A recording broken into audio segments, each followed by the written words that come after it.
Bien-aimés, nous continuons notre enseignement que nous avons commencé depuis le mardi. Cet enseignement qui se base sur les événements de Golgotha. Et bien-aimés dans le Seigneur, je voudrais dire à une personne que la méchanceté des hommes a essayé d'éclipser temporairement la lumière qui est Jésus-Christ. Oh, comme la Bible nous dit, les ténèbres ne régneront pas toujours. C'est pourquoi les ténèbres n'ont pas su régner éternellement. C'était pour un temps. Je vais dire à une personne qui est en train de me suivre, peut-être il y a des choses qui ne marchent pas bien dans ta vie. C'est aussi l'image des ténèbres. Mais je vais te dire que les ténèbres ne régneront pas toujours. C'est temporairement que cette situation va passer et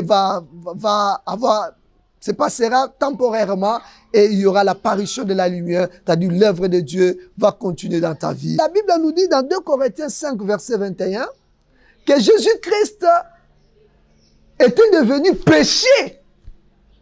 Or, étant devenu péché, le péché, c'est les ténèbres. C'est pourquoi il y a eu apparition de quoi? Des ténèbres pendant 3 heures, parce que Jésus-Christ était devenu quoi? Péché pour nous. Ça, c'est le deuxième phénomène. Déchirement du voile du temple.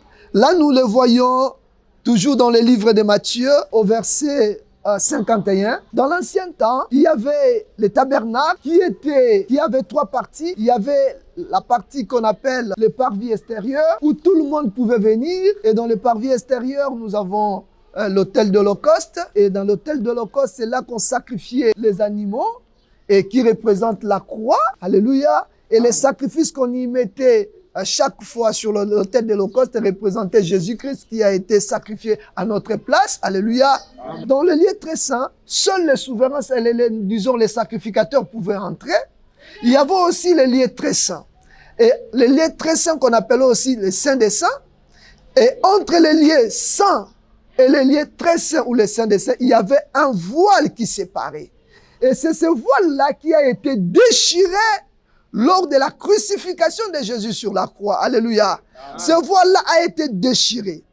Alors, le déchirement de ce voile s'est fait du haut vers le bas. Alléluia. Amen. Ça, c'est important. Ça veut dire que celui qui a déchiré ce voile, ce n'était pas un homme. L'œuvre de déchirement du voile venait d'en haut.